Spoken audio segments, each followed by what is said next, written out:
Welcome to Worth It or Worthless, a show where every episode we pull a game from my own personal collection of retro games, take off our nostalgia-tinted glasses, and decide, is the game good by today's standards, and is it worth the price of admission? We talk about what the game does well, what the game doesn't do so well, and the things that are just plain weird. I'm your Stan, joined as always by my friend Jordan. Jordan, what do we get into today?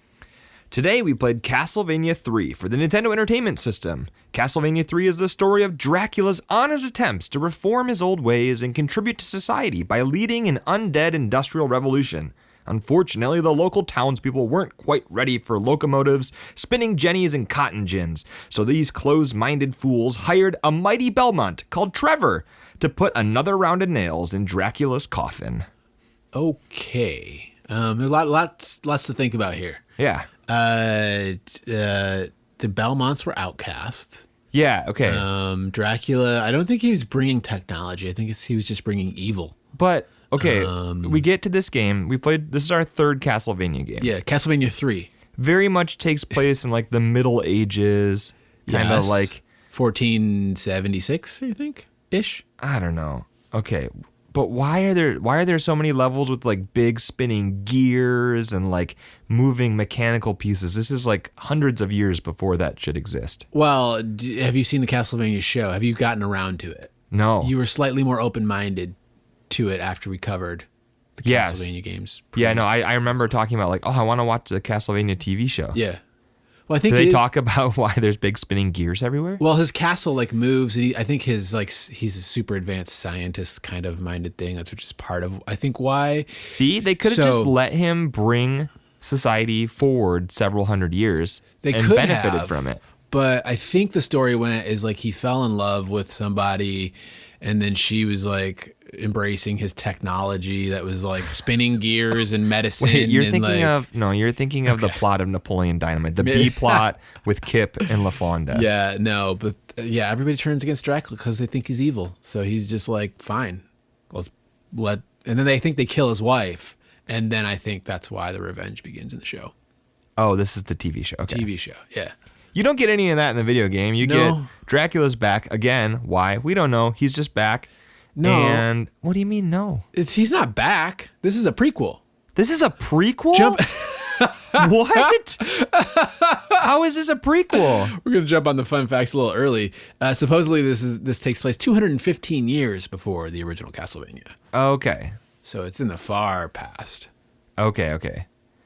You didn't? No, I didn't get that. I didn't get that from the game. All I got was Dracula is here, and there was a whole family of vampire killers, but the town kicked him out for some reason. Because they were scared of their powerful. Did you read the opening cutscene in this? Yes, and it's some of the worst. I know. It says that they went and found a mighty Belmont called Trevor. They found it. Like, it said just this, so like Dracula was evil, and he was trying to take over the land with evil, so they were trying to eradicate his evilness or something like. Yeah, it's just this horribly worded like opening cutscene that's like, you get the main Dracula's idea. bad. He's taking over Europe. They banished the Belmonts because they were powerful, but then they had to get them to lay evil to rest. Well, thankfully Trevor was still around. Trevor, yes, or what is his Ricardo Belmondo? I forget what his name is in the Japanese version. Oh, he's not Trevor? No, he's not. He's not Trevor. That's not a very Japanese name, no. but neither is Ricardo Belmondo. Yeah, I want a little Italian there. Yeah. For that one.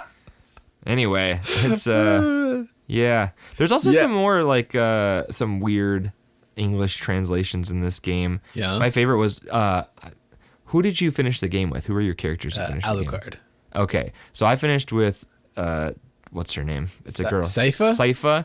And you get a little blurb at the end that says, since she met Trevor, she's beginning to feel more comfortable with herself. Like that was the big, it's like you just killed Dracula and you're sitting there and it's like, and since she met Trevor, she's beginning to feel more comfortable with herself. It's like, well, it's really nice. She had expanded her self-awareness and, you know. I think in the internet Castlevania lore, they actually get married. Yeah, no, like they're definitely cuddling in the end cutscene. But she, yeah, I didn't have the opportunity to get any of the other characters. I think we'll talk about that in a little bit. But Alucard was just the one I got. Yeah, we'll definitely talk about that. But what other fun facts? Yeah, let's get into the fun facts. Of course, this one developed and published by Konami. Yep. as Castlevania games are. This one came out in December of 1989 in Japan. It came out in September of 1990 in North America, and it came out in December of 1992 in Europe. Wow. /PAL regions. That's a big gap. Yep, another big gap. And as I said, it's a prequel that supposedly takes place 215 years before the original Castlevania. And like, I think the Wikipedia was like, it takes place before 215 years before the events of Castlevania and Castlevania 2, Simon's Curse, which is like, I don't think those games happened very closely together. Dude, I don't know. You're not really getting a whole lot of lore in these early Castlevania games. Well, there's like stuff as I dug in, I think, to the Castlevania fandom or something that was like lore discrepancies, and it got into how Dracula got his powers. Sometimes the lore, I think, implies that he got them before he died, and then in other ones it's like after he died, or like something. Just, I don't know. He's undead, so it kind of the all whole thing is blends confusing. together. Yeah. The game actually has multiple endings based on the choices that the player makes. Yeah, it's very small. I mean, you get like one Get person a nice screen. different and Yeah. a different block of text, but yeah. This game has 2 main routes through the game's 15 or 16 stages. I don't know if it was 15 or 16. I saw 2 different numbers. I played 9. 9. Yep. There's 9 stages. And apparently the main branch happens after level 3. It's like you're going above, like across a lake to Yes, his I had castle, 2 or like times- through tunnels and scaling walls or something. I got 2 different times where it let me either go up or down. I thought there was like 3 different times where it let me. Well, we might have taken different Yeah, we decisions. probably did. Because you got a different character than I did, that means you took a different path than I took. Yes, that's true. So I like that. That's good. We'll probably talk more about that. North American and PAL versions have some hidden features not present in the Japanese version, like entering your name as Help Me to start the game with 10 lives. Yeah, I saw there was actually a few different names you could put in, and it would let you start with different characters too. Yep. But the difference in the Japanese version is there are some easier enemies, different audio, some other changes to the graphics and effects and stuff. So the Japanese version has some differences, but may or may not be better. I don't know. This is a weird The one. music definitely sounded better. I went in and did like a side by side where they had the American music in the left ear and the Japanese music in the right ear. And they have like a better sound chip in the Japanese. Yeah, you were enjoying Famicom. those extra saw wave channels. You're Yeah, like, it was cool. And actually hearing both of them at the same time was extra cool. You can't beat this Konami music, man. They peaked hard in the late 80s. Like there's no beat in it. Really? Yeah, 100%. I would have to listen to like some of their Super Nintendo soundtracks, which I'm less familiar with. But you got like Turtles in Time. Like that's a bop. Yeah, but this is the thing. When you're working with strictly 8-bit and you can make something that sounds like this. And then also I went back and played a little bit of Castlevania 1 after I beat Castlevania 3. Yeah. And just like hearing how big of a step up that is going from 1 to 3. Like even on the same software or hardware, they were able to just absolutely outdo themselves. Yeah, well, It's crazy. in the Japanese version, they actually had like a special chip inside the game that enabled, better audio. But I guess the North American NES couldn't support, or non-Famicom, I guess is probably the case in Europe as well, couldn't support the extra sound channels. So they had to put in just a regular other chip, I guess, or something. Guys, the music that Konami made was so good that your puny American NES could not handle it. It couldn't support the weight of the epic jams that Konami was trying to pump into it. Imagine an underpowered Nintendo console. I can't imagine. fathom It's just outside of the realm of fathoming.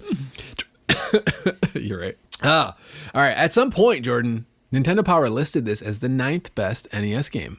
At some point. It just said Wow. on the Wikipedia page, it was just like, Nintendo Power called this the 9th best NES game. It's like, when? Yeah, I don't know. It's up there for me. I'm a big fan of this. I had a very good time over the last 2 days playing this. Is it going to be in your top 9 NES games? I could look at the list and tell you just based on what we've played if it's in the top 9, but it's probably up there. If your MySpace page was made of NES game, like your top 10, did it start at 4 and then go up to 8 and then they were like, do whatever you want, top 24? I think that sounds right. I remember two episodes in a row we've had a reference to MySpace. I remember the social pain of not being in somebody's top 8. I know, you really understand where you are with somebody, what they think of you. Yeah. It is painful. So just looking at the games that we've covered so far and looking at what I have in my top 10 or whatever, this would fall into my top 4 NES games that we've covered. So there you have it. Which ones are better? We'll talk about this in our Patreon segment. Our Patreon segment. We'll get to this later, where we talk about before and after. Patreon.com/worth-it-or-worthless. You can support the show for $2. That's right. You get a little bit of extra bonus content, including a regular feature where we take the game that we just played and try to slot it in. Where does it fall into the games that we've played? I don't know. The 102 games that we've played on the podcast. You don't want to hear my thoughts on that today. I'll tell you that much, but we'll get to that. We'll get to that. Dan finally finished his list. I did. It took me like 40 minutes. Yeah. Jordan sent me, so Jordan, he's a saint for typing out every game that we covered on the podcast. No, I just into my text message thread. Just copied them out of a spreadsheet. Sending the link. Fortunately, you can search through your text messages on an Guys, iPhone. If you ever want to be a saint, just learn how to copy and paste, and Dan will call you a saint. It's phenomenal. But yeah, so I just had a nice copy and paste list that I could just put in that. What was the website? Ranker? It's somebody's name. It's Pub Meeple. Oh, Pub Meeple, yeah. PubMeeple.com. Meeples are the little wooden characters from board games. It's originally a website made for ranking board games, but now they let you rank anything you want. Yeah, well, paste a list in there. You can rank whatever you want. Yep, you can paste the podcast. Worth it or worthless. Rank your least favorite. Rank the episodes, not the games. Rate your favorite worth it or worthless hosts. So what it does is it gives you 2 options and you say which one you like better, and it just goes through the whole list, and then it'll like take all the comparables and plop you out your top 100 without you having to agonize over it. But Dan agonized over it. Yeah, it hurt me. I think he tricked me. So, anyways, if you want to hear more, if you want to hear thoughts on that, check out the Patreon. All right, Jordan. You got any more fun facts? I don't. Okay. I'm fresh out of fun. What do you call the opposite of fun facts? Because I have some of those. Boring. No. Like sad facts. Real talk. Fun fictions? We're going to call these sad facts. So I was looking at some stuff and doing some research, and our buddy from Discord, Thematic Daredevil, sent me so much Castlevania information. Yeah. And the more I read, the sadder I got. Yeah. Because I really enjoyed this game. I didn't really love Castlevania 2, but 1 was great, and I like the franchise so far. These are only 3 games in it that I've played, but I like it. So I'm like, surely the people who made this went on to do great things. And that is not the case. So the creator of Castlevania, his name is Akamatsu, and it says Akamatsu's sequels to Castlevania sold poorly, so he was demoted to working in one of Konami's game centers. Yeah. Like, he got demoted to working in an arcade. And he eventually quit Konami. Yikes. According to Akamatsu, Konami placed profits above all else, and developers who weren't creating games... doesn't sound like Konami. We're only going to make casino games from now on. Wait a minute, they did that. It says developers who weren't creating games that made lots of money were eventually axed one by one. Which is just sad. And then it goes on to say, it gets worse. By all accounts, the original Castlevania team disbanded after the making of Castlevania 3. The only non-Castlevania game they ever made was Snake's Revenge, a sequel to Metal Gear, designed specifically for Western audiences. And if you know the history of this game, it's widely hated.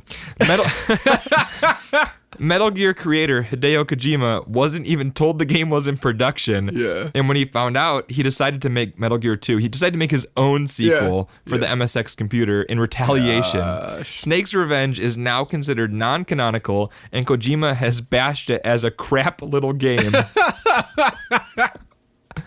That's brutal. Konami, they're one big happy family. I went and looked because I'm like, come on, this Akamatsu guy created Castlevania, which is like now part of like a genre. Like, it's created its own genre, right? Yeah. It has led to a game that created its own genre. But I mean, it's a series that a lot of people love. Yeah. And the only things that this guy worked on, Akamatsu has worked on after Castlevania 3, was that Snake's Revenge game that we just talked about, an Asterix arcade game. Remember, like Asterix, the little like Viking cartoon character from the newspaper? He made an arcade game for that guy. And then a Konami arcade game called Sneak Attack. And that's it. That classic. That's Sneak all. Attack. That's all he's made. And somebody asked him if he had, like, I can't remember if it was Symphony of the Night or Rondo of Blood or like one of the later ones. Like, hey, have you played it? And he's like, nah, I'm not really interested in Castlevania. It's like, oh, dude, like, it's sad to me that you could create something that so many people love, and then you just get like kicked to the curb and never do anything again.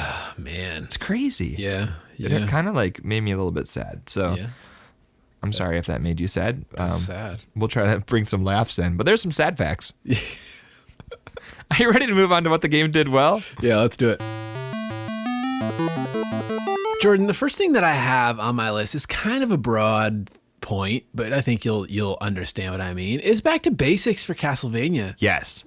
So Castlevania 1 was would you call it revolutionary? I don't know, maybe. It was a very unique game. And then Castlevania 2 was like, let's make this an RPG. Forget all that stuff that people liked. Let's make it really confusing. What if the only part of the game that we kept was the terrible stairs and just remade the rest of the game? Whips, yeah. Firebombs. Yeah. And then they were like, I feel like Castlevania 2 was well received at the time, maybe, but for some reason they were like, we're not even going to take anything from Castlevania 2. We're just going to make Castlevania 1 Part 2 and call it Castlevania 3. We're just going to take Castlevania, and I had the same thing written on what the game does well, is they took all of the stuff that we loved from the first Castlevania game and then gave it 3 extra years of polish. Like, what if we just take like an extra 3 years to take that game that was already awesome and made it even better? Yeah. I feel like Super Castlevania would have been like an appropriate name for this one, because it just feels like the first one just fully refined and sort of, I don't know if they could have made a better Castlevania game on the NES than Castlevania 3. Well, they actually wanted to make more Castlevania games, I learned today while reading about this, and they didn't get to because it didn't sell well. And really? then they didn't get to make any other games. So this is a little bit more of a rare NES game? Is that what you're telling me? No, I don't think that it didn't sell. It It didn't sell like badly. I don't know. I didn't look at what it sold, but it wasn't like Ninja Turtles. And actually, what I saw directly compared it to Ninja Turtles. There was this interview. Like, so this guy's disappeared. This Akamatsu guy's like disappeared, and like not like disappeared in like a murder mystery sense, but like I said, like he's not in the gaming industry. He wasn't like Konami's. They killed him. They killed him. No, he's still out there. Oh, I don't know. Actually, he could be kind of old at this point. Anyway, that's not the point. But what is one of the guys who worked on the game, there's so little like material out there about these games. Yeah. But one of the guys who worked on the game like posted this long thread on Twitter, like sharing some of his memories of like working on the game and working with the team. And it was a very small room. It was very crowded. It's hot. There's no air conditioning. No, we weren't allowed to leave. Konami was standing there with a gun, and if we didn't make enough money, they killed us. But basically, he said he was talking about why the music is so good. And he says, I asked Castlevania creator Akamatsu why the music was so good in Castlevania 3, and he said it was all done in an attempt to outdo the Ninja Turtles games. Wow. And then he goes on to explain, during the Famicom era at Konami, the overseas sales for Turtles was Konami's highest seller. Yeah. And because of that, the Turtles development team was prioritized above everything else that Konami did. Yeah. Which you can see, and we got 4 Ninja Turtles games. Wait, was there 5? Because you have the fighting game. There's a lot of Ninja Turtles games on the NES. Okay, and so it was 3 on the NES plus the fighting. Game. It's a lot of games. So. And so that was prioritized above everything else. The Castlevania team and others like it, which didn't make a lot of money, had to survive on the scraps.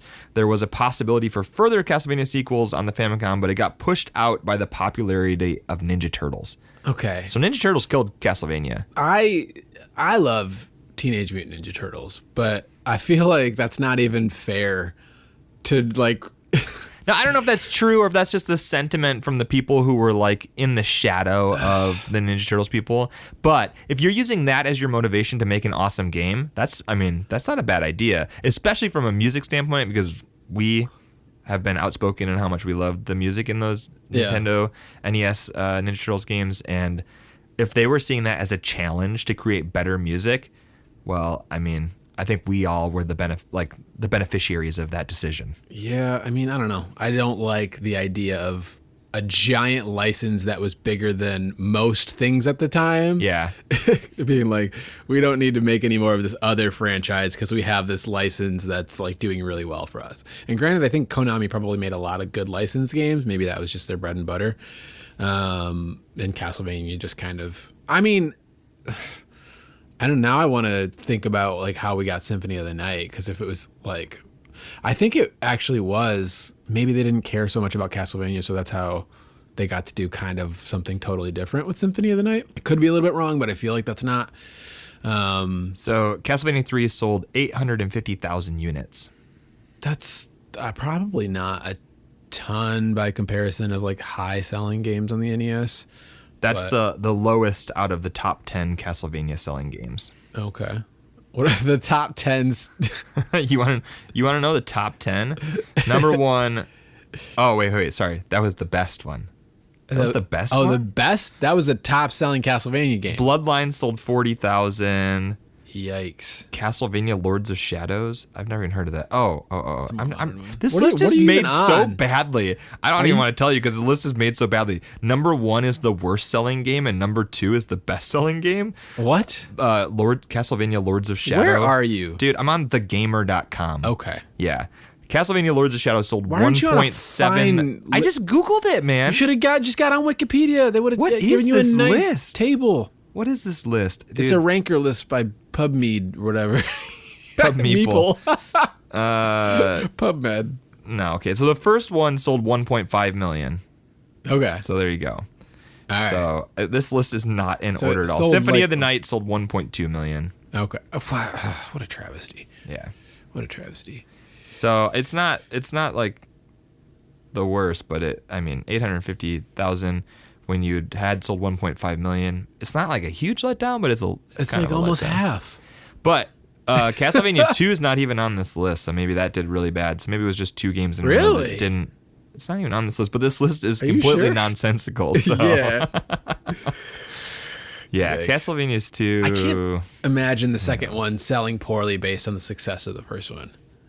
I feel like that would just kind of be like a shoe-in, but What was it even called? Oh, Simon's Quest. Simon's Quest. There's no numbers for it. Simon's Fetch Quest. Get the parts of Dracula. Don't forget his ring and his rib shield. Anyway, Get your fire bombs to burn down the bricks. Speaking of burn down the bricks, Jordan. all of that to say, this game does everything the first game does, but better. Yeah. So Yeah. that's definitely what the game does well. I have a point, Jordan. Yeah, let's this hear is it. silly. One of the things that I liked, found amusing. You burn down bricks in the second one with fire bombs, aka holy water. Yeah. There is an enemy in this game that drips onto the bricks and it melts bricks. And I thought that was really novel and interesting. Oh, I killed that thing so fast I never got to witness that. What are you talking about? How do you kill? Like, there's okay. I had a wizard lady. You had a wizard lady and you took a different path than I did. There were levels where I had to wait for the floor to melt to like platform up to where I needed to go. Oh, no, I didn't. Yeah. I thought you were talking about a boss. There's a boss that No. drips, and I didn't know if that's what you were talking about. No. Okay. No, nay. Watch me whip. Oh, that could be like, do you think that song was written about Castlevania? About like watching someone play Castlevania? No. I think If You Have a Problem, You Must Whip It was written about Castlevania. okay, that's true. That's true. That's true. Anyways, it's for all of the enemy behavior in this game. I liked the dripping bricks melt. I don't know why I wrote that down. I just found That's it in your interesting. top. That's in your top things. That's game the point. I was like, melting cool. bricks. Melting bricks. That's novel. I'll go back to what we said in the opening. The added depth that this game has, like Yeah. with the branching paths and the multiple characters. You're not just playing as a Belmont with a whip. You got 4 different playable characters. You got these branching paths, and all of that makes this a better experience. Yeah. I also have the branching path. Like it feels so much like just what the NES was kind of. I don't want to say what the NES was capable of, but it's like when you think about the first game, it's just linear, and then this one feels like a fully formed.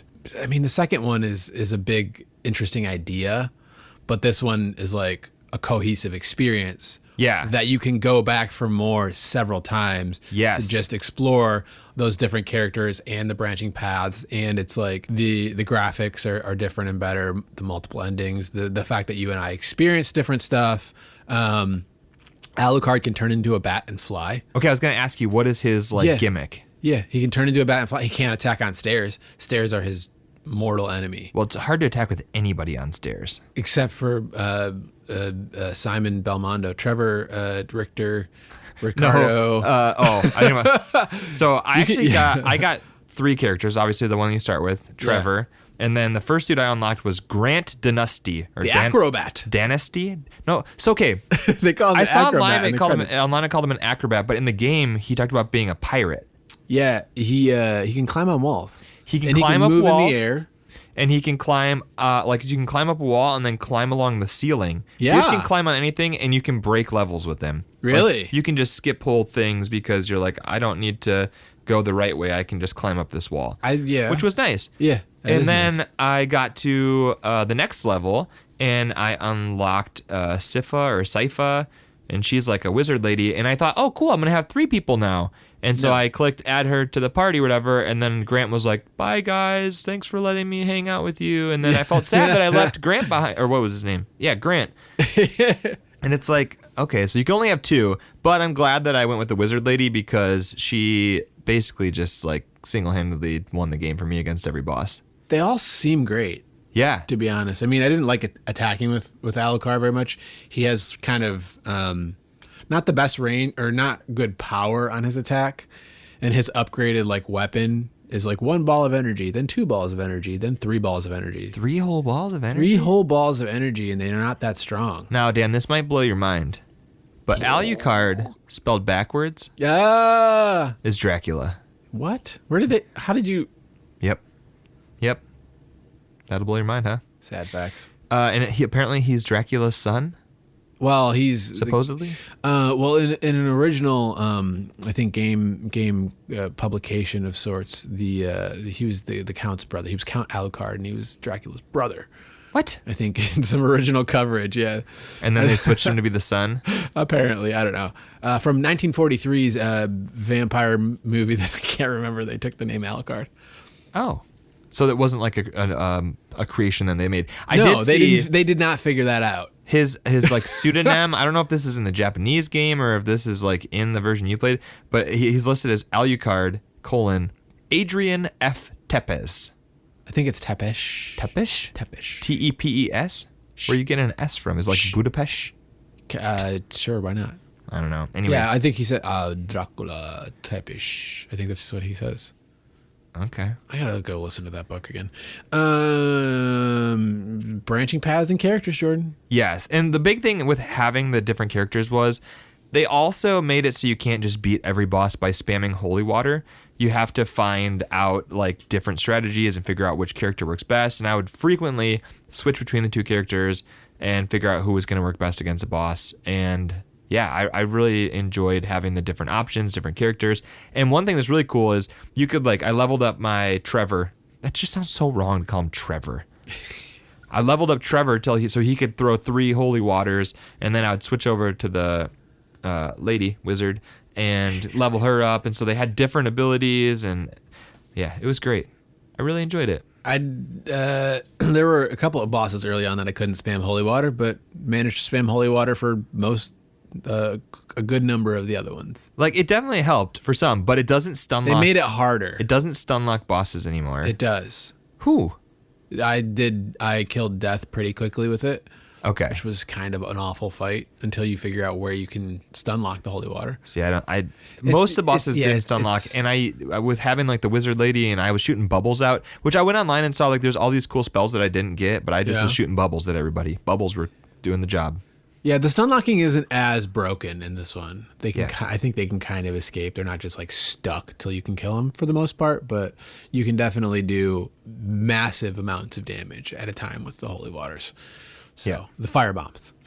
No, they're fire bombs. It does shoot out fire, and you would think it's a fire bomb. They're not holy waters. They're Molotov cocktails. In the manual for the first game, it said holy water. No, it didn't. It said fire bomb. What? Why did we think it was holy water? Because that's what it is. It's holy water. I'm so confused. But Lost in translation. Did you not? I did not read the manual for this game. No, I was just gonna say, did you not go back and listen to our Castlevania episode, Jordan, where we talked about how they didn't call it holy water, they called it fire bombs because in the manual, because Nintendo is like trying to make sure it didn't have any like Dracula satanic castle. Yeah. Okay. Stuff. I remember now. I did not go back and listen to the old episodes because they're unbearable. Don't listen to them. No, that's not true. That's not true. You told me how much you enjoyed listening to the Castlevania 2 episode.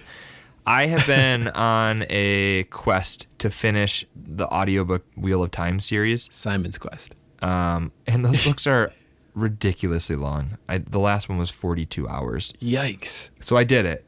But that's been consuming all of my media time recently. Really? And then when I was playing the game, I didn't want to listen to anything because the music was so good, which goes to my last point, is that the presentation of this game is the big thing that I think it does well. The music is phenomenal. We already talked about how they were inspired by trying to outdo the music from the Ninja Turtles games, which I'm glad that was their goal, because I can't believe how good the music is in this game. Like, I legitimately just want to go listen to the soundtrack, and I have.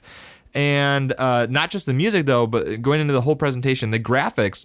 Now, I admit I have limited knowledge in this area, so just prepare to scoff at me. Areas. Prepare to scoff at me. But I legitimately feel like the graphics in this game are some of the best in the NES. I don't think that's like scoff worthy. I mean, the game runs pretty well most of the time, which is an accomplishment, and it looks pretty good. There was only like 2 times when I had some real bad stuttering. Yeah, but I kind of called the game is atmospheric. Yes, which was their goal. Sort of the graphics, the backgrounds, the vibe, the feel. It all kind of works really well for this, and I think it's I mean, I'm not gonna scoff with like, oh, this isn't one of the best looking NES games. Like, yeah, it looks good. It does. Okay. I'm glad to hear you're not gonna scoff.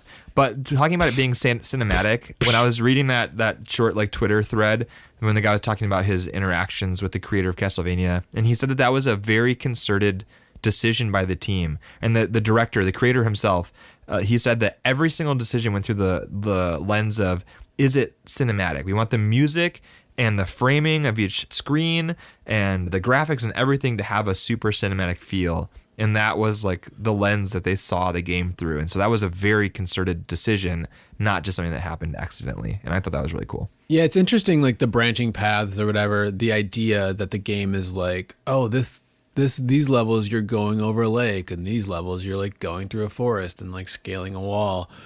And I think that even that, just what you said, kind of, it's like a cinematic sort of like, oh, they're trying to go for some kind of realism here where you're scaling a wall. Or probably not. There's one boss where it was like a skeleton head that was flying around like a skeleton dragon. And then once you get it to a certain, I think like a third of its health or something like that, it like breaks the temple, and like the temple starts flooding.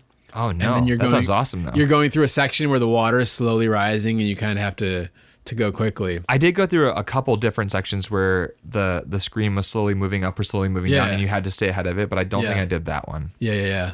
So that's pretty cool. And just like that idea of like the cinematic, like we're trying to make this feel like it's, like a world or like something's happening, or like it makes sense why this franchise has been turned into a TV series when maybe other more popular ones haven't, because even though there's not a whole lot of plot and the like the narrative is pretty thin, having that very like cinematic atmosphere to layer the plot onto, it's already there, and so maybe that's a part of why it got developed as a show. I also feel like I think it's interesting in the first one we kind of talked about like the classic horror like monster movies like Frankenstein and mummies and stuff like that.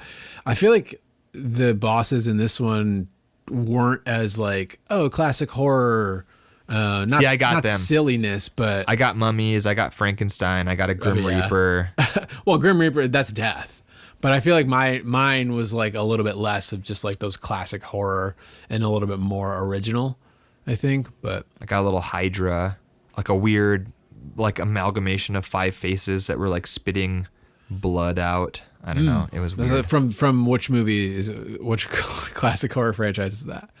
I don't know. A weird like hunchback dude that was like carrying a basket on his back. I have no idea. There was all this weird There's stuff. a monster trying to hit me with a hammer or something. Yeah. I don't like that guy. I liked the boss fights. I didn't. Like, as far as NES boss fights go, these are up there for me. What? Stop. Just stop. What? Don't What's even. What's the NES boss fight that you like? Oh, I jumped on Bowser's head. Ones that aren't frustrating and hard to predict. Oh, see, so part of it is Like Kirby's Adventure has way better boss fights than this game. Oh gosh, that last boss fight. Yeah, it's better. Oh, It's better. no. It's So better this is the than thing. a three-phase fight that kicks you back to the beginning of the section. I need to say that I played this game on the Konami Castlevania collection on Switch, which does let you make one save state, and I used it, and I played this game in Celeste mode, which is I would save after each screen and also after each segment of a boss fight. And by doing that, I had a better time because I wasn't like having to redo huge sections of things, and it helped me in boss fights memorize the pattern, because there is a pattern. It's not random, and doing that, like being able to see what's going to happen and use that to my advantage, it helped. So I'm kind of like, I didn't play the game in the original intended way, but I played it the way that was fun for me. I played it in a shake my skinny fist at this game, and I'm going to take every inch that I can get out of it and spam saves because I have to finish to do a podcast. You will not. See, this just wasn't as frustrating to me as some games that we've had to do that on, and I felt like I was using it a reasonable amount. Well, I think in Castlevania 1, I had a particularly salty time initially, and then I went back and eventually got good enough to beat that game without dying. And I feel equally like I think I would like to get to that place with Castlevania 3, because I do feel like this is a good, fun game. Yeah. But I feel like I had a really frustrating time with it, and it could just be like, what's because you going were trying on in to my speed life? through it. I'm busy, and I have to get this thing done, and like I don't have time to deal with some of these enemy placements, and like I don't want to fight this boss 68 times. I just want to beat the boss. So I'm gonna like save partway through the fight, and you know what I'm saying? It's just, I don't know. It's just where I'm at playing this game. There's a difference between playing a game and trying to master it for fun and playing it for homework because you gotta record a podcast in a few hours. Well, I would like to get back and get better at this game.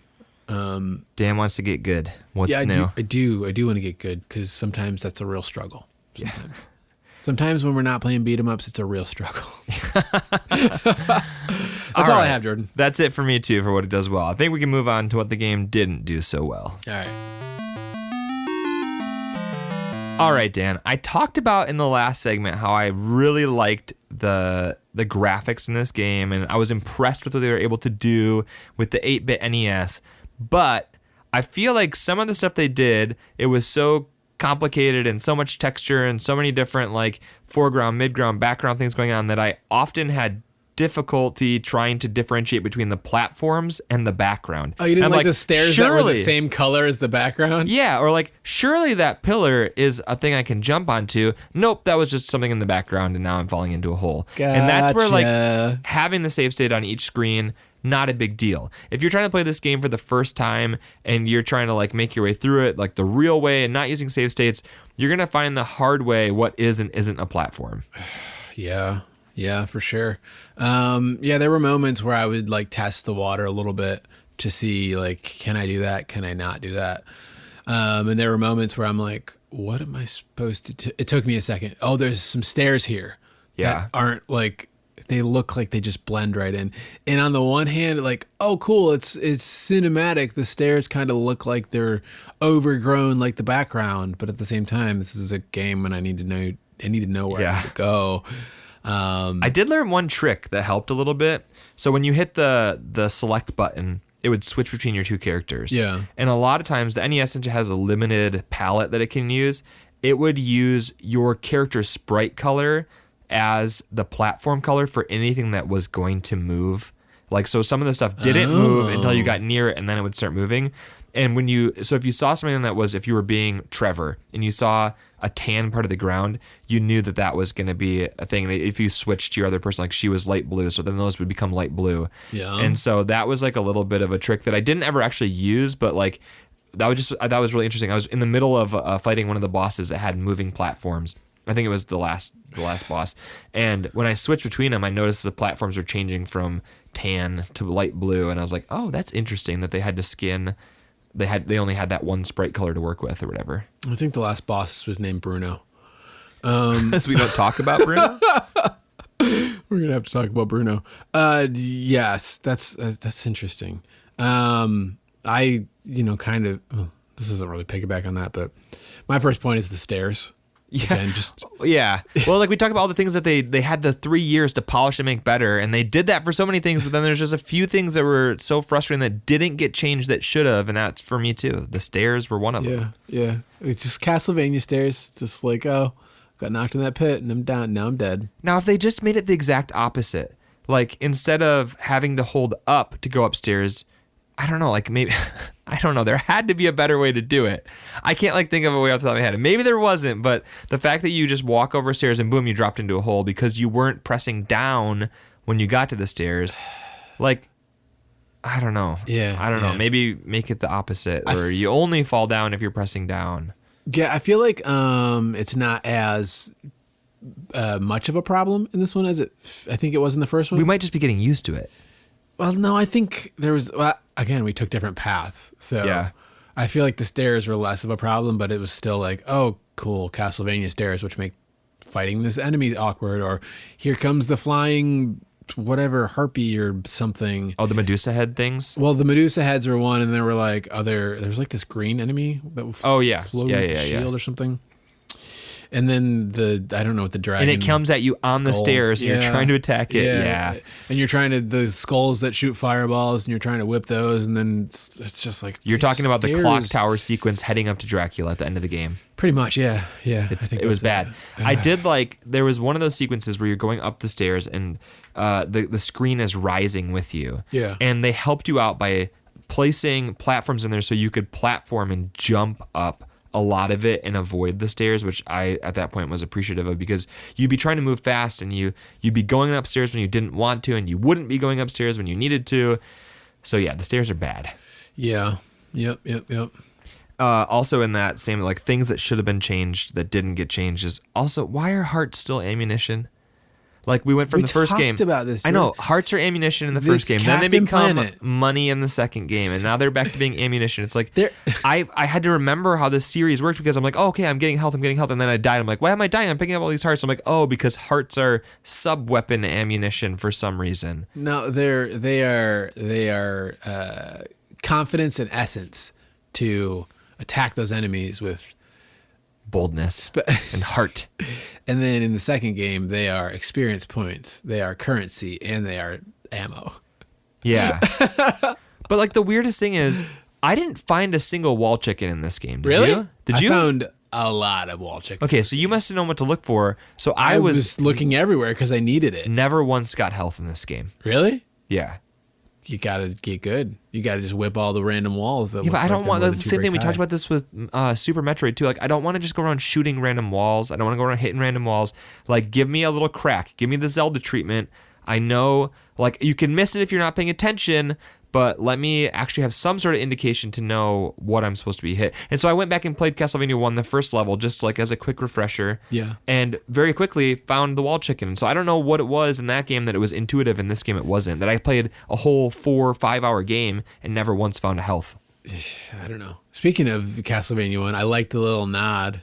I forgot to say this, what the game does well. There's a little nod, like when you get up to Dracula's castle, you kind of are going through a similar hallway as the first level of the first game. And I was like, that's really cool. I like that. I appreciate that. I think the same song is playing and stuff. Yeah. It's nice. It's nice. Jordan, I have a big point, which is, I don't know, lots of things. The game is obnoxiously difficult. See, I didn't have that experience, but I played it differently than you. Yeah. I mean, well, it doesn't sound like you played it that differently. But there's so many, like, gotchas, and, like, I had to fight the last boss like 78 times. They're like, Dracula, phase 1, cheap floor fire. Did you not? You weren't saving in the intermediate stages of Dracula? I ended up doing that. Okay, because I think it took me maybe 5 times to beat him.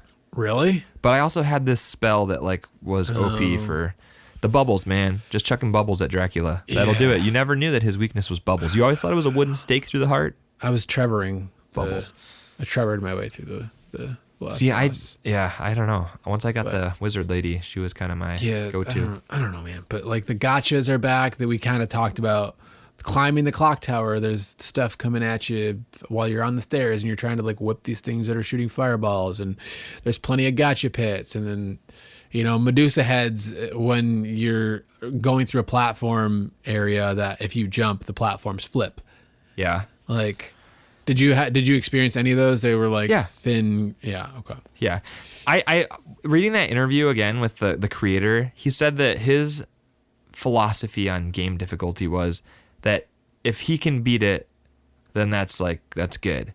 Because he said he's not a very good gamer. He said he can't beat. There's people out there who can beat Dracula with just the whip, and he can't do that. So if he can beat it, then it's not too hard. That's ridiculous. Because you made the game. I know, and so this is one thing that people who make games forget. And if you've ever played Super Mario Maker, you've probably run into this exact same thing. When you are making a game, you test it over and over and over. Yeah. You are fine-tuning the physics to how you play. Well, if I could beat it after 1,000 hours, everybody should be able to. Yeah. And if you ever played Mario Maker and you've made a level that was hard and you tried to get your siblings or a kid or somebody to play it, and then all of a sudden they're like, this is not fun, it's too hard, it's because they didn't make it. They don't know all the exact ways to jump and to do it. And so when the game creator's philosophy is, if I can beat it, then it's not too hard, that's kind of flawed. And maybe, like if the guy would have had more time in the industry, he would have eventually changed his philosophy. But as we already talked about, he did not get that opportunity, which is sad. Yeah. I feel like I think the Wikipedia page said that some of the criticism of this game was the difficulty of it. I don't know if it's harder than the first one. I feel like it is harder than the first one. I could be wrong about that, but I have not played this one as extensively as the first one. I feel like it wouldn't be. I think that they're pretty similar, but the fact that you have multiple characters in different play styles allows you to kind of work around those obstacles in different ways. Yeah. And so, like, obviously I'm skewed because I didn't play it in its original intended format. I would highly recommend anybody to play this with the modern day collection that lets you save, or if you've got a Retron and you can play the original cartridge in a way that lets you save, because it is so much more fun to be able to like master each section. And I didn't feel like I was breaking the game or cheating around it. I felt like I was giving myself a chance to learn the patterns and master it. I think we should say the continue system also generous in this game. We forgot to bring that up. If you do fail it, lose all your lives, you just go back to the beginning of the level. So you can retry over and over and over again if you want. I think the password system also probably works the same way of just like keeping your progress throughout the game. I didn't use the password system, so I assume that's what it's for. But but still, even with generous continues and all that stuff, I felt like this game was a chore a lot of the time. I just didn't want. I don't want to deal with this. I don't want to deal with this. I don't want to deal with it. It's like, oh, I'm taking damage because like you're over spawning the little flea guys. Just let me. Oh, okay. You're gonna drop them in front of me. Cool. I'm gonna stop. And now you're gonna spawn them behind me and in front of me at the same time. Like, why? Like, don't just. Come on, guys. Like, I want this game to be fun, and I just need you to back it off a little bit. Apparently, one of the things in the Japanese version is different enemies do different amounts of damage. Yeah, and that's really the hard part. And we've talked about that in the first game too, is that the higher level you go, the more damage each enemy does. Yeah. And if they would have just like kept it to the same amount of damage, you get so many more enemies in the later levels. Just you can either up the amount of enemies or up the amount of damage, but when you do both, it makes it really hard. Up the amount of health. Give me some life swords. Life swords. What was that from? Super Star Wars. Super Star Wars. Not health swords. Lifesavers. Lifesavers. A classic candy. Yes. Yeah, the game's hard. I'm a little annoyed. That was my last point too, is that the difficulty curve is just kind of funky. I don't know, man. Like I feel so conflicted because it's like the game is playable. Yeah, especially with the modern implementations of save states. It's not like it's poorly made. No, not at all. But it's just like, why does this need to be as absurd? Like maybe nerf the spawn rates a little bit. Just dial it back a little bit. Death, why are you throwing all these scythes at me, Death? Like, give me just like 2. Yeah. And then when you get more hurt, maybe throw a third one. Or maybe just fly somewhere that I can stun lock you easier with the holy water. See, and again, this goes to the bubble thing. She shoots out 3 bubbles, takes out all the scythes, and they keep homing and can hit the bad guy. So it's just like, yeah, that's what I'm saying. If you have the right combination of characters to use and you have the right power ups for them, then you're good to go. Sounds like you played the game on baby mode. So, I probably did, and I didn't even like look up what to do because I was really hoping to have Trevor and Grant and Sypha. I never came across Alucard. Yeah, he's I think the other route. Adrian Tepish. Alucard. Dude, that's all I got. That's all I got too. I don't have a whole lot of stuff to say about the game that it did poorly. Yeah, I don't know. I feel conflicted. This is a good game. I'm mad at it. Yeah, there you go. That's retro gaming in a sentence right there. I love this game, but it makes me so mad sometimes. I was finishing this game with my son by me on the couch, and he's like, "Dad, you died." And I'm like, "I don't want." You got a little Dark Souls like, next to you. You died. He's like, he's like, just stop. Like I'm like, son, I have to finish this for a podcast, and like he can see this isn't good for your mental health, Dad. You should stop playing this. I had to tell him like 5 times. I'm like, I need to finish. I can't, like, son, I'm not gonna quit until I beat this game. Your dad's not a quitter. And it was just funny because he's just like, well, just stop. That, you know what, son, that should be retro gaming in a nutshell. Just stop. Just stop. All right, Jordan, let's move on to the rest of our show. All right, Dan, what would you pay for the experience that you had with Castlevania 3? What would I pay? Should I say my gut or should I logic this out? Do both. What's your gut right off the bat? My gut is like $9-10. Okay.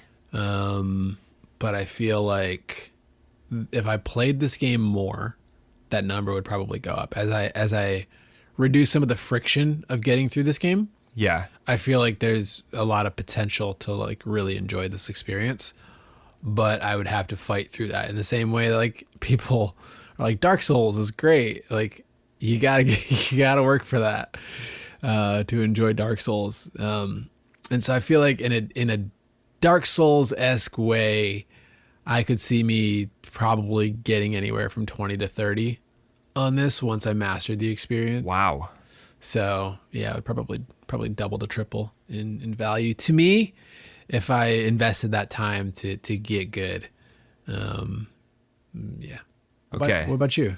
So I paid $10 for the Konami Castlevania collection. It's usually $20, but it goes on sale. Same with the Contra one, where they go on sale for $10. Cheaper than that. Does it go cheaper than that? I think I recently saw the anniversary. What's the arcade shoot 'em up one? Yeah, I don't remember what it's called, but it was like $4 in the last like couple weeks. Dang. Okay, so what you need to do is go on the Switch or PlayStation or Xbox eShop, whatever theirs is called, and wish list this so you get a notification when it goes on sale, because it is really, really worth it at $10. Oh yeah, that collection. This is one of the purchases on my Switch that I feel like super satisfied with. Yeah. I haven't regretted it, and there's still so many games on there that we haven't played. And I also have the Game Boy Advance Castlevania game collection wish listed. Yeah. I haven't bought that yet because that one doesn't go on sale for some reason. It's pretty new. Yeah. So for me, like, knowing that I got that collection at $10, I feel good right at that price point. Like, what would I pay for just this one game? It's like you're on your 3DS. You're looking through the eShop. I'm not. That doesn't work for me. You're doing it for how you would do it. Like, for me, that's not how I would do it. Like, you said $9, and I didn't instantly hate that. Like, in reality, would I pay $9 for this? No, because I got the whole collection for $9. Yeah. So that's what makes it hard.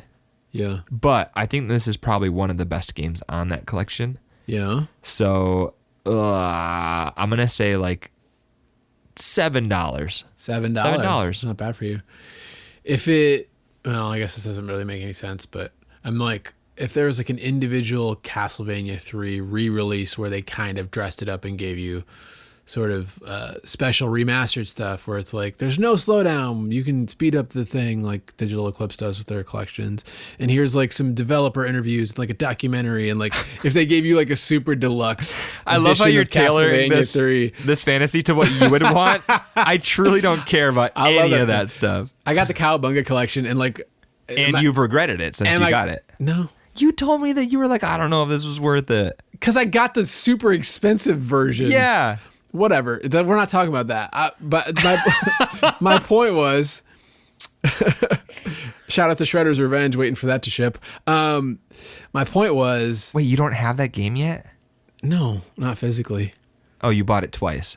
No, I played it on Game Pass. Okay, and I waited for a limited run to ship me the expensive version of that.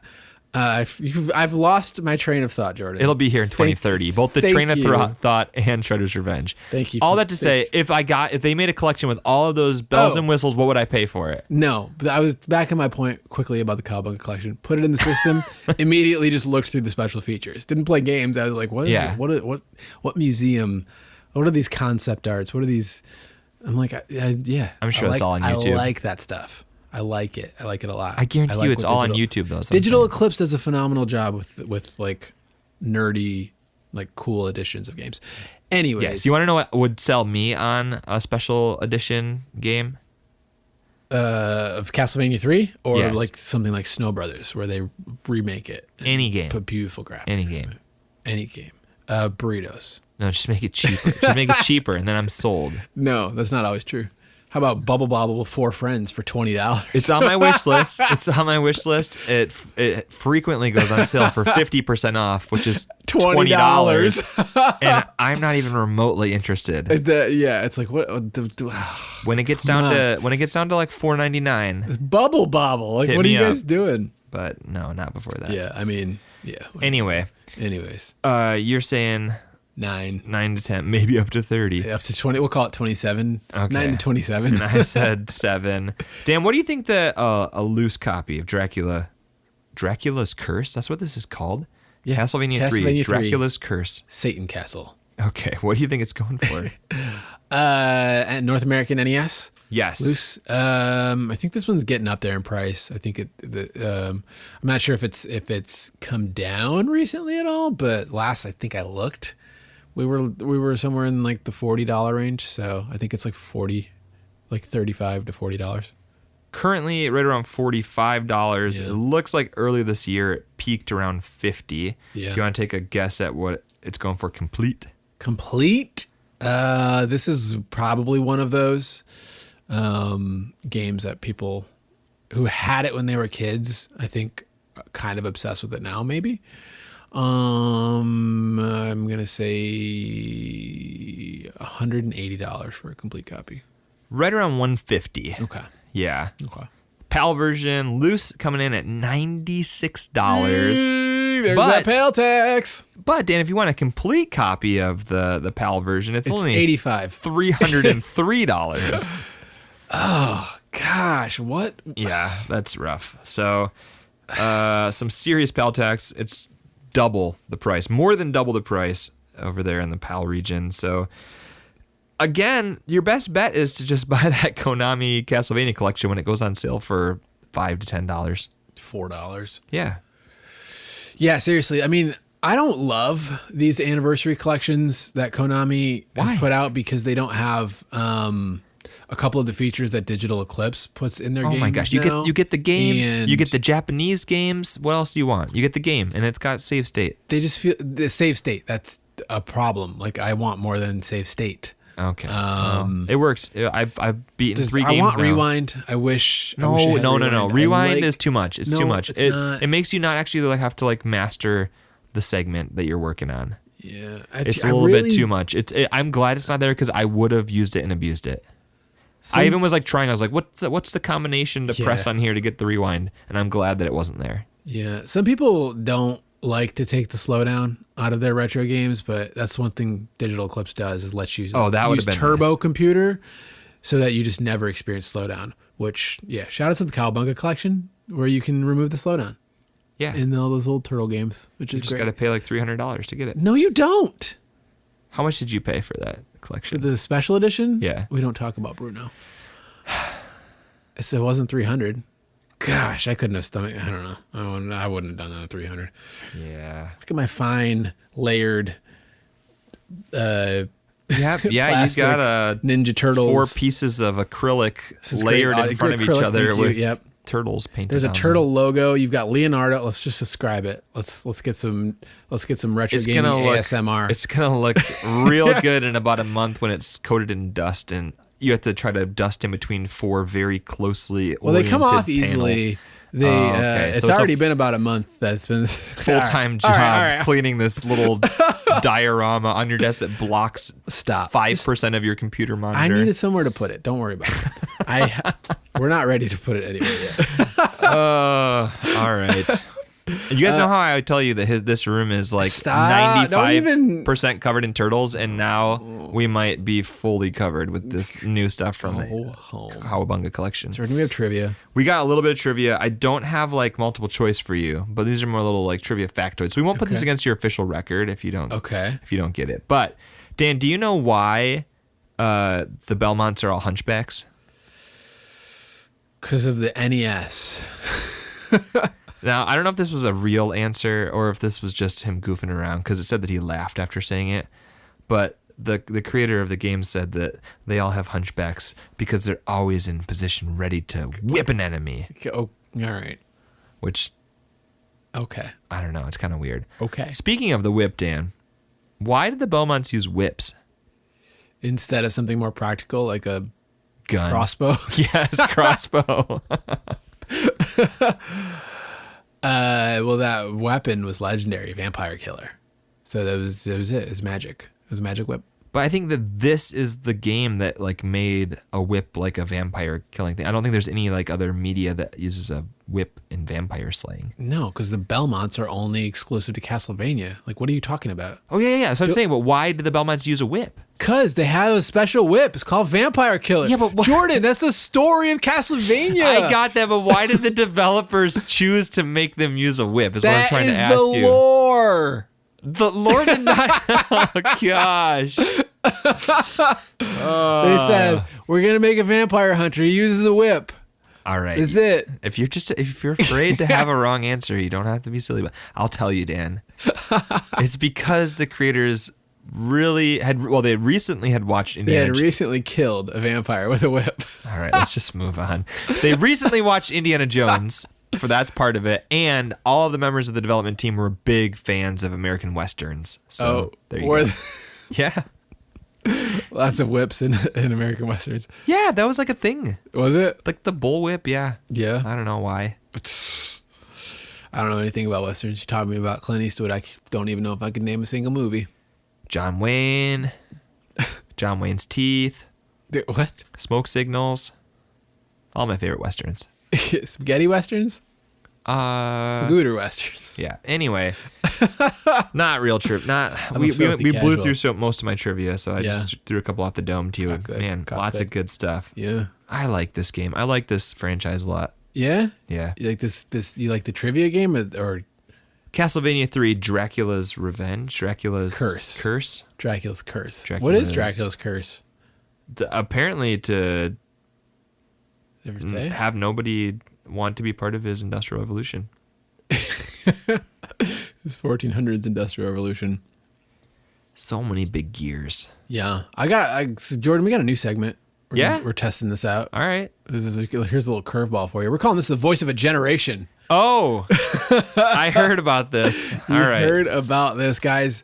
We're fielding questions from our patrons for Jordan. He doesn't know. No, I have no idea what's going to happen. So these may or may not be retro gaming specific or gaming in general. Okay, but I'm happy to talk about anything. Jordan has some hot takes, so we're gonna dig inside the brain of the voice of a generation. All right. Self-declared voice of a generation. Who called you that? Where did that- It was like a vote on the internet. Oh, yeah. All the millennials got together Yeah. and they said, "This guy." We pick this one. Jordan, this one, a few of these from TH Spurs fan. Then we got one from Thematic Daredevil who sends us all of our trivia. I Apparently, know. these We're days. gonna have to give him like research assistant credit or something. Yeah. Jordan, what fighting game do you like to play on the rare chance that you do play them? Does Smash Bros. Count as a fighting game? What is it? Yes, but what are there any others that you're just a big fighting game guy? No. Both of us. I mean, when I was a kid and I'd go to the arcade, I'd want to play some like Marvel versus Street Fighter. Why am I not surprised? Yeah. Yeah. But like I was never good at it. We had Street Fighter when I was a kid. We had Mortal Kombat when I was a kid. But no, we didn't have Mortal Kombat. The kid down the street, Jimmy Wolfhead. Shout out to Jimmy Wolf. Shout out to James Bernard Wolf III. Use his full name. Put some respect on that man's name. Yeah. But if I'm going to actually play a fighting game myself, it's going to be Smash Bros. That's going to be the only one that I've played in the last 15 years. But you wouldn't select one of the Marvel versus Capcom games? No, any game you have to memorize a combo, I'm out. X-Men. You don't have to memorize combos in Marvel versus Capcom. You just smash buttons and you think you're good at the game. Exactly. So, no, it's pretty much Smash Bros. Exclusively. Yeah. All right, Jordan, next one. How much would you pay for a fully restored Rampart cabinet? Not an arcade one-up. It's hard because I don't have a place to put one. Stop it. No. This isn't a hypothetical world where I have money and a place to put this. It's going in your kitchen. You got a big... I don't have a big kitchen.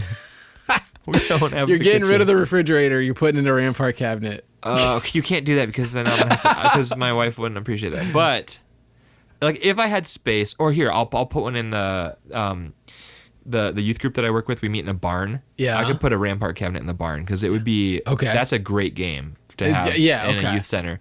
So, oh gosh, I have no idea what a Rampart cabinet would go for. Yeah, well, I've never seen one. Probably in the wild. Nobody has. It's my favorite game, but I've never seen one. I'm also like... I love that you're like, torn okay, like I get sometimes. Like I'm saying like I would have a hard time saying no at $500.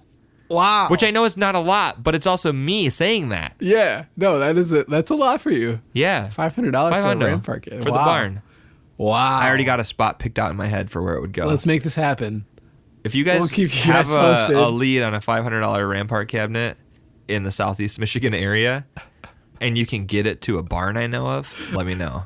GoFundMe.com/Rampart.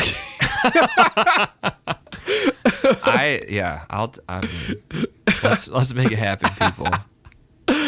Jordan, where do you see retro gaming going in the next 5 years? I literally just thought about this today, which is funny because I had no idea what these questions were. But I saw somebody refer to, there was this big sale happening. Some arcade in Europe went out of business and they were selling a bunch of games, like all of their games, obviously. And it referred to Pac-Man as a vintage arcade game.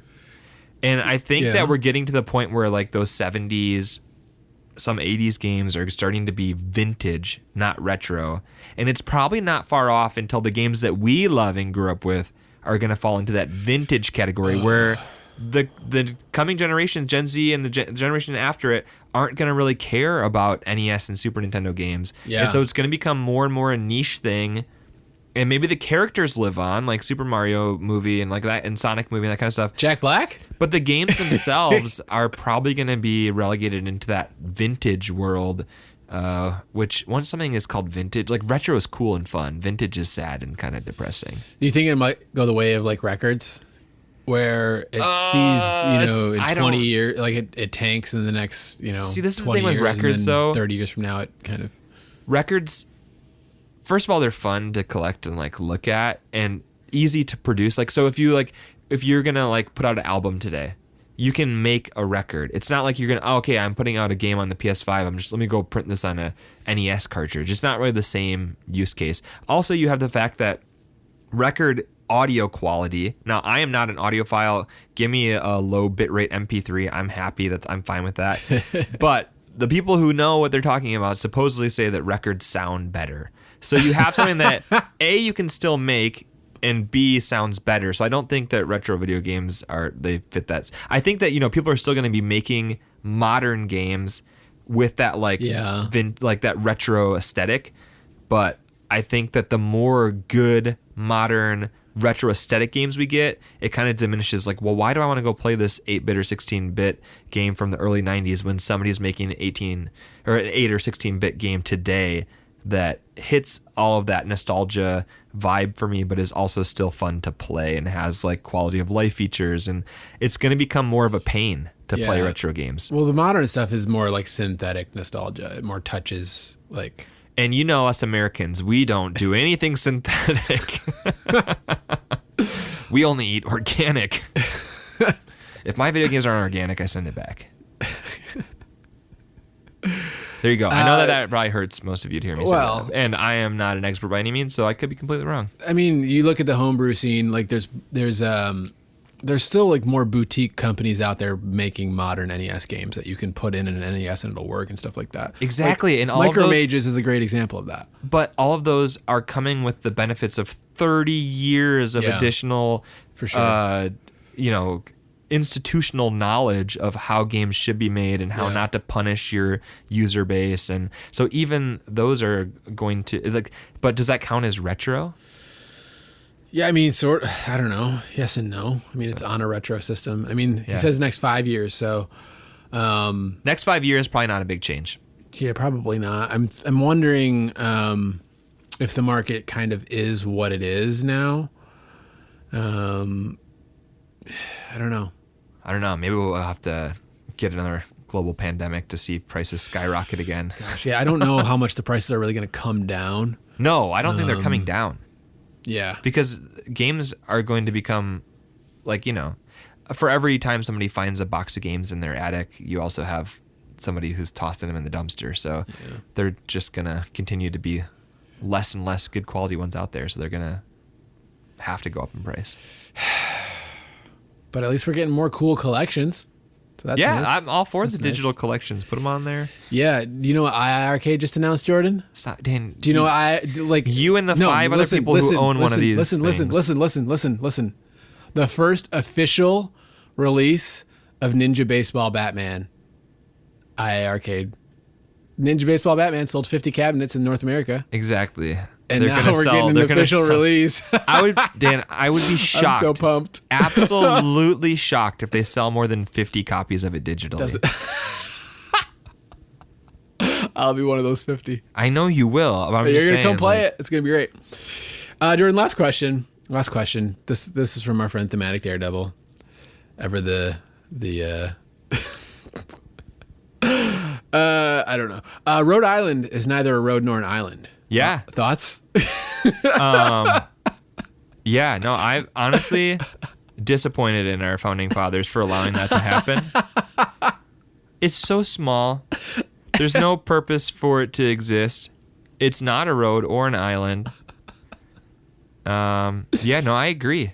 Yeah. I think that we should just merge it into, what does it even buy? Connecticut? It's New England. Yeah. Okay. Just Connecticut, New York. Mush it into another state, and we can keep the flag, make Puerto Rico a state or something. We'll just make it happen. Okay. I'm sorry to the dozen people who live in Rhode Island. I don't even know how many listeners we have in Rhode Island. They're frantically trying to delete our podcast from the hard drive on their yacht. Oh my word. That's it, Jordan. That's it.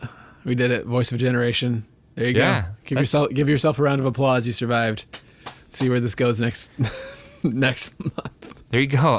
This is a lot of power. For $2 a month, you can ask me any question you want. Yeah, basically. All right. Well, there you go. AJA. Aha.